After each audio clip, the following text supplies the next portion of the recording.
talk about the top 20 questions new drivers have. I'm a state certified driving instructor. I teach teens and adults. So we're going to talk about these elements and help you become the best driver you can. The first thing I need you to understand is new drivers always have a lot of questions. And I want to help you navigate the road and again, gain experience on the road. While the specific questions can vary from individual to individual, I've created a list of the top 20 questions that I have because I'm a driving instructor, and these are the things that people will ask me and discuss. So I want you to join me in this journey, listen, and at the end, I need you to subscribe and give it a thumbs up. Number one, how do I get a driver's license? If you're under 18 years old, you're going to be enrolling in an authorized driver's education program. This will either be through your school district or through a third-party driver's education school. There are many driver's education schools through the United States, and some public schools, as well as private schools, still have driver's education that is a class you can take after school. If you're over 18, the process is as followed. You need to go to the Department of Motor Vehicles, aka the DMV.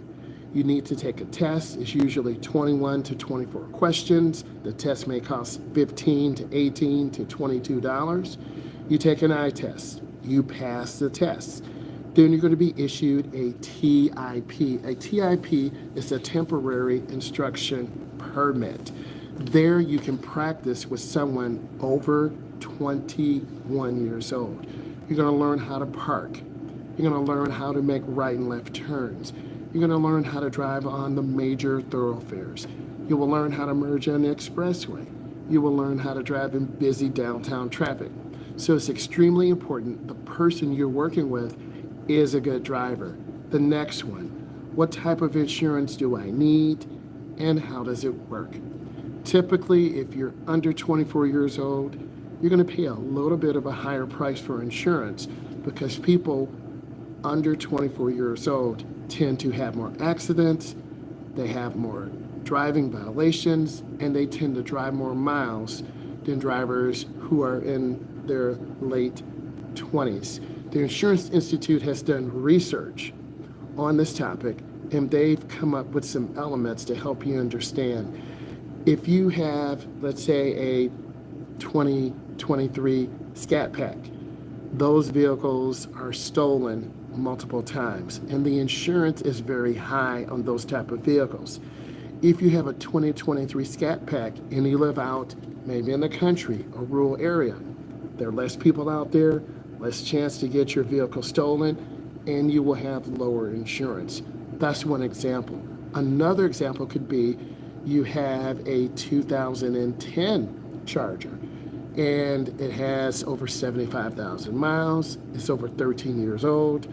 You will pay less money because the insurance costs are much less because it's an older vehicle, usually vehicles over 10 years.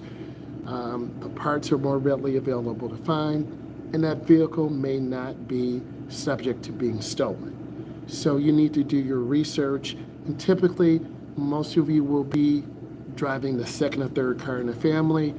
It might be mom and dad's second or third car. An older brother or sister may be driving it, and then they hand this vehicle down to you. Let's continue. What are the basic rules of the road? As an instructor, the first thing I want to say is safety. You need to wear your seatbelt. You need to be safe and consistent all the time. Next, understand the rules of the right-of-way. The first car to come to a stop sign is the first car to leave from the stop sign. You need to understand the rules of the right-of-way. You need to have a basic understanding of signs, signals, and pavement markings, because when you're driving, you will be traveling from different cities, different provinces. You're going to be getting on the interstate, so you need to understand the basic streets guide signs, warning signs, and regulatory signs. Next, how do I parallel park? I have a simple trick for you. Let's pretend this red marker is the car you want to parallel park behind. You line your vehicle up, you put it in reverse, and you roll straight back. When you're halfway past the marker or the car, you cut the wheel all the way to the right. The rear of the vehicle goes in at a 45 angle. And then once you pass the vehicle, you're in. You need to be about 12 inches or less away from the curb. Next. What should I do if I get pulled over? Well, number one, you want to pull over to the right shoulder, if possible, off the major roads. You want to turn on your interior light. You want to put your hands on the dashboard or steering wheel. You want to make the officer feel safe and comfortable. If you're moving around, reaching for different things, if I was an officer and I saw you doing this, I would be very nervous and very apprehensive that you're trying to hide something. Could be a weapon, could be drugs, it could be something that you don't want me to see. So I'm going to notice your movements. So pull over to the side of the road. Next, how do I handle a flat tire or breakdown? The first thing I need you to do is not panic. If you have a flat tire, do not hit the brakes. You're going to skid out of control. Hold the steering wheel firmly, lift your foot off the brake, and take your time. What I need you to do is try to get into an open spot off the road. You need to be on a flat surface so you can be able to jack up your car, get the spare out of the trunk, and change it without getting real complicated. You need to learn how to change a tire. There are classes that communities have at different high schools, different centers, but you need to learn basic maintenance on your vehicle. And if you don't know how to change a tire, and sometimes state agencies recommend you stay in your car, it's too dangerous, have a service that will come and change your tire for you and make sure your spare is in good working condition. What is the process of registering my vehicle? If you're fortunate enough to buy a vehicle, and I was when I got my first vehicle, you need to go to Secretary of State. The person who you are purchasing the vehicle from has a title. Let's pretend that this is the title. It's green in color, it's got the name, they need to sign it, and then you need to sign it. They're signing over ownership to you. They sign it over, you sign your name at the bottom, you take this document to the Secretary of State. They'll assess how much the vehicle's worth. You might have to pay $100, $200 on taxes on the vehicle. Then in about 30 days, you're going to get another title. Let's pretend this is the title again. And it's going to have the state of Georgia, the state of Hawaii, Windsor. Then from there, you'll have the title in your name. You put the title up in a secure place at home. The title does not stay in the car with you. Next, how often do I need to change the oil and perform vehicle maintenance? That varies on how much you drive. Do you live in a country where there's a lot of dirt and grit? Are you driving from your house in the suburbs to the city? Are you driving in stop and go traffic? Typically, most automotive manufacturers have anywhere from 3,500 to 5,550 miles. It really depends on how often you drive, what type of oil you have, how many miles are on the vehicle. What is your goal? Is your goal to make the car last as long as possible? I would suggest some high mileage oil. Synthetic oil costs a little bit more, but it is worth it because you're going to get more performance out, a couple of miles more per gallon, and your car will run cooler. I do use synthetic oil in several of my vehicles. It's a little bit more expensive, but you can pay $15, you can pay $25, you can pay $55, you can pay $75, you can pay up to $150. Some of you are probably saying, why do I pay $150? If you have a high performance vehicle, a Hellcat, okay, Charger Hellcat, high-end vehicle, $85,000. They have synthetic oil. If you have an old beat-up pickup truck, you're going to use conventional oil. You can get 4 to 6 quarts for $3.50 a gallon, $3.90 for a pint or quart, I should say. So it really depends on your goal. And most people today take their vehicle to a service center. And the service center, for the long story short, you don't want to throw your oil behind the garage, right? A service center, it can be $35, $55, $75. Number one, you don't have to crawl under your car and have it fall on you, right?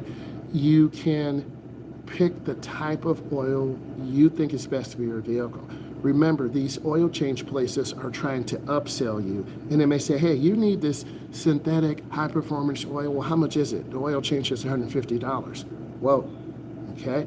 So what I need you to understand is a $35 oil change, a $55 oil change, it's awesome. You need to decide what is best for you. So you got to do your research on your vehicle. What are the most common important road signs and their meanings? Number one, the speed limit sign. If you go over the speed limit, you could get a ticket. You will get a ticket. The next sign I would say is the stop sign, the regulatory signs. They tell you what you can and cannot do. Stop sign means stop for 3 seconds, 1001, 1002, and 1003. So you have to be able to stop for 3 seconds. Next, I would say the speed limit. You've got to know the speed limit. And then finally, I would say the most important sign are guide signs. You need to know where you're going. Okay, if you're going to Ohio, if you're going to Texas, you're taking the interstate, you need to know where you're going. You need to know your cardinal direction. So guide signs are extremely important. Let's continue. How do I merge onto an expressway? Let's go back to our pins again. You are taking a ramp. Expressways have an entrance ramp and exit ramp. They have a limited access lane. A lane to take you on the expressway, a lane to take you off of the expressway. You, as a driver, need to pick up speed on the ramp. 35, 45, 50, 55. You want to be able to merge out safely. If you go too slow, and that's what beginning drivers tend to do, they tend to drive too slow. You're going to get cut off by trucks. You're going to get cut off by cars. So you need to practice. And exiting the expressway. You've been driving for 10 hours. You're going to Texas. It's really 21 hours. You've been traveling for 70 or 75 miles an hour for 12 hours. You are velocitized. So you take a ramp to get off. It could be a cloverleaf, really curvy ramp. You got to learn to reduce your speed, take your time, and get off that ramp. I suggest, as an instructor, you need to ride in the middle lane. The middle lane is the smooth lane. If you ride in the right lane, you're going to have cars and semi-trucks merging on, cutting you off. Very scary. If you ride in the left lane, you're going to have to drive at a very fast rate of speed, 75, 85, 95. Truck drivers, not hating, just telling the truth, they're driving 75, 85, 95, up to 100 miles an hour.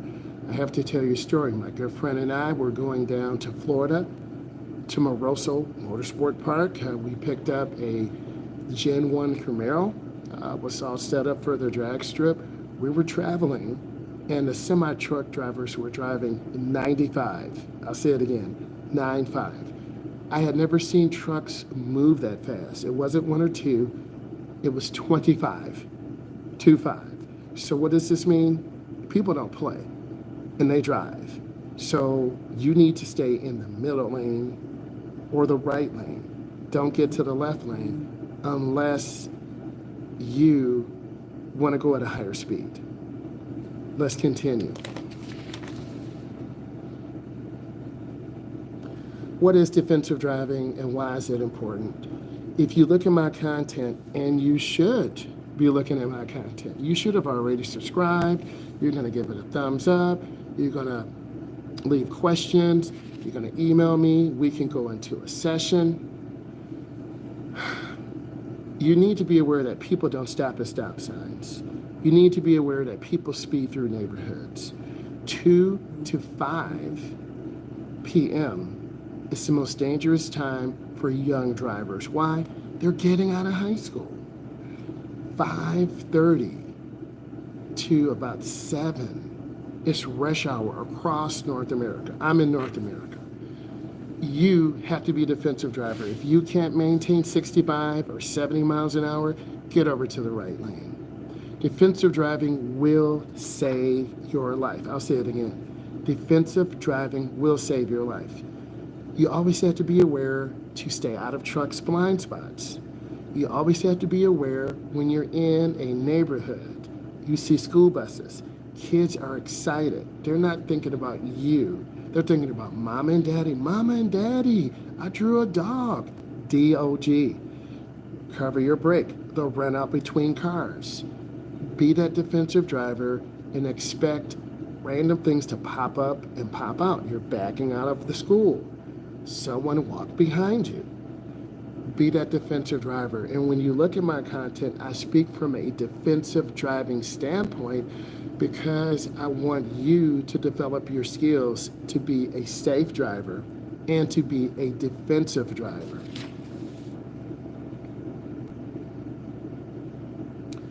How do I handle different weather conditions like rain and snow? Rain can cause you to crash your car and hit the guardrail. Example, the first 3 to 5 minutes are most dangerous when it rains. Why?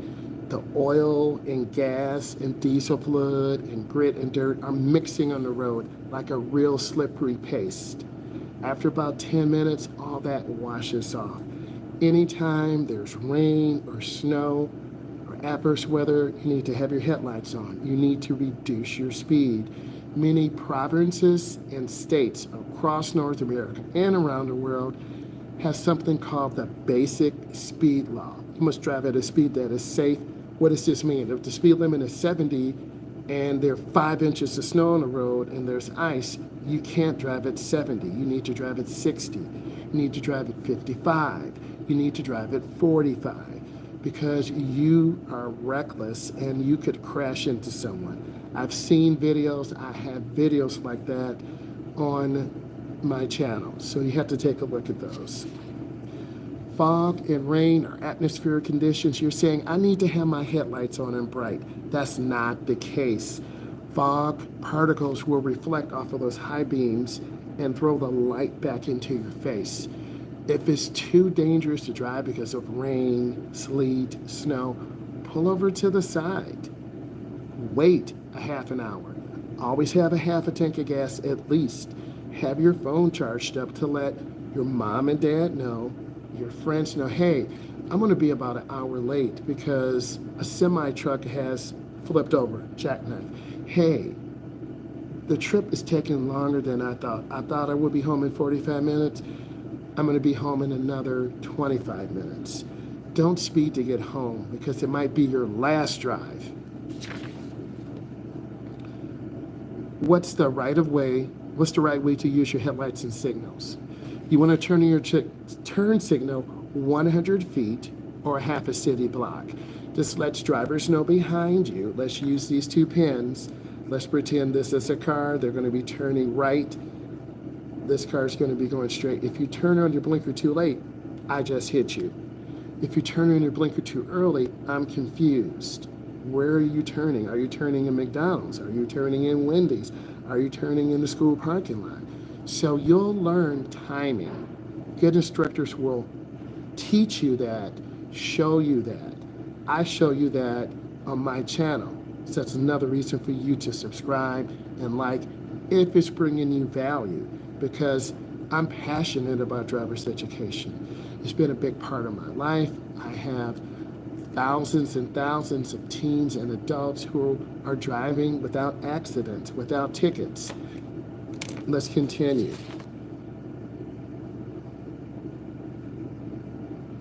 Can I use my mobile phone while driving? And if so, under what conditions?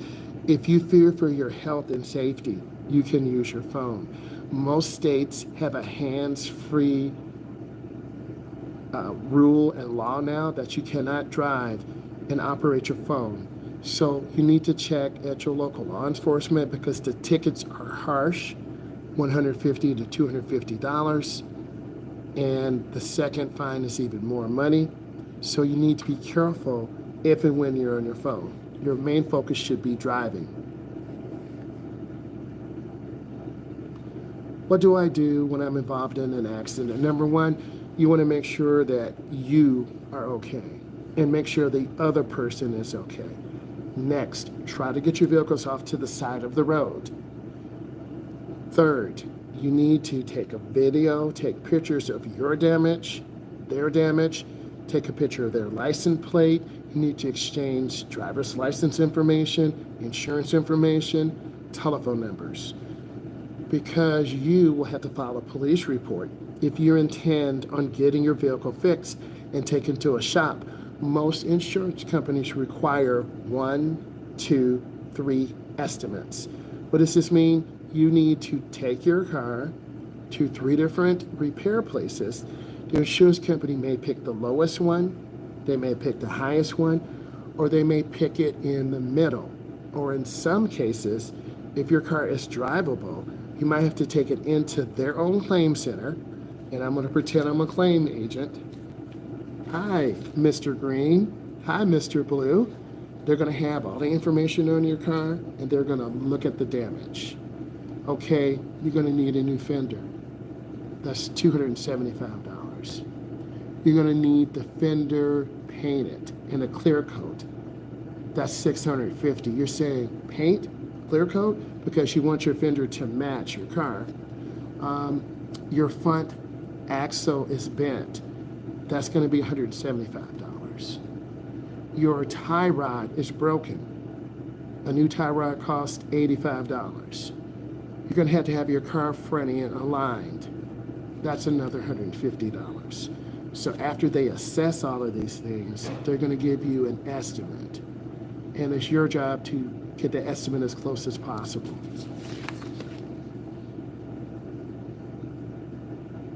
How do I adjust my mirrors and seat for optimum comfort and driving? Well, I'm going to show you. You want to have your arms slightly bent. You want to have your legs slightly bent. You want to pivot your foot. This is my hand. Let's pretend it's your foot. You want to pivot your foot between the gas and brake. You don't pick up your foot and push the gas and push the brake. A lot of beginning drivers make that mistake. So you want to be able to pivot your foot between the gas and brake and squeeze. Have the ball of your foot like this is the ball of my hand.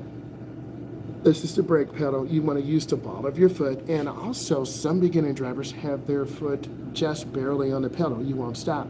Have your foot in the middle of the pedal, so when you squeeze, you have leverage on the pedal, so you feel like you can stop. That's extremely important. Next, safety. You've got to have your mirrors properly adjusted. When your mirrors are properly adjusted, you can see cars. These are my blind spots right here.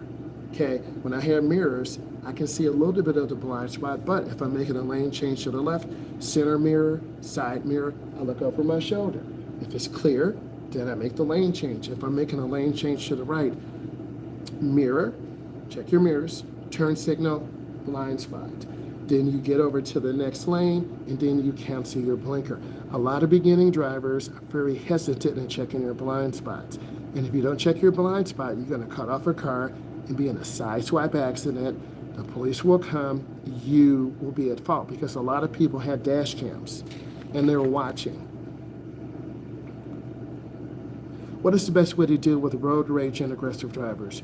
Road rage, you want to drive it at the flow of the traffic. If you cut someone off or make a mistake, you want to immediately, hey, I'm sorry, I didn't know you were there. Don't start staring them down, arguing with them, because people will follow you to your house and try to beat you up or shoot you. Next, you always want to be honest. We all make mistakes. For every 200 observations, we almost have a near collision. That's for me, that's for you. No one is perfect. Admit, smile, keep moving. Don't engage, because you're going to end up fighting someone. So road rage, don't engage. Stay out of people's blind spots. Go with the flow of the traffic. If you're in the left lane, people are driving much faster than the speed limit. Get out of that left lane. Get into the middle lane. Aggressive drivers, people drive aggressive because they're in a hurry to get home. They have to pick up their son and daughter. They have to go to the store. Try to drive in a chilled, relaxed mental mindset, and that's really important. How do I navigate intersections and roundabouts? Intersections are the most dangerous place. You have to look left and right before you go in. People run lights. Roundabouts, there are a round, R-O-U-N-D, they are a round intersection. You're going to have a yield sign before you get into the intersection. You need to yield. You need to look left and right. If there's a car in the intersection, roundabout, you yield. This gives them time, and let's use our pins. You're the yellow car. The red car is already in. You have to yield. This allows the red car or red pin to go around. Then you look, and then you go in. If you're going straight into a roundabout, you don't need a blinker. If you're turning left or right, you need a blinker. What are the rules for carrying passengers, especially if you're underage? Most states, because I'm in the United States, I can speak on that, you have a limit to the number of passengers you can have. The first passenger, it's about 88%. The second passenger, it doubles, over 160. And the third, it quadruples. The more friends you have in a car, let's use these pins as your friends. You are the red pin, you're driving. Hey, let's go get something to eat. No, I don't want to eat. I'm tired. You are listening to your friends, you're trying to drive, and as a result, you run a light. You're not paying attention. What I need you to do as a beginning driver, limit the number of friends.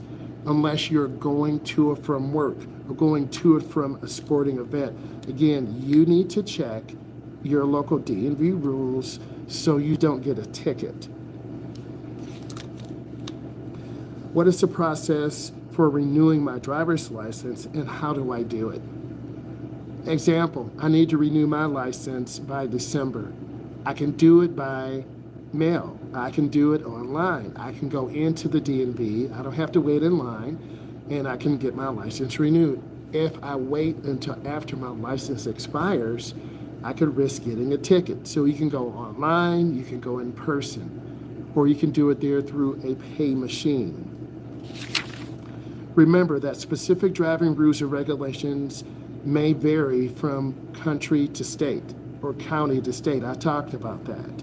So it's essential to consult your local Department of Motor Vehicles, DMV, or equivalent authority to the most accurate and up-to-date information in your area. Additionally, it's a good idea to take a driver's education course to learn the basic rules of safety to address many areas. I will be putting together an online course, a master class. If you have questions, you can email me, you can leave your information, and I will get back to you. I want to say thank you. Hopefully this was very helpful to you, and if it was, give it a thumbs up. Hopefully it brought you value, and I want to say thank you. Have a good evening. Bye.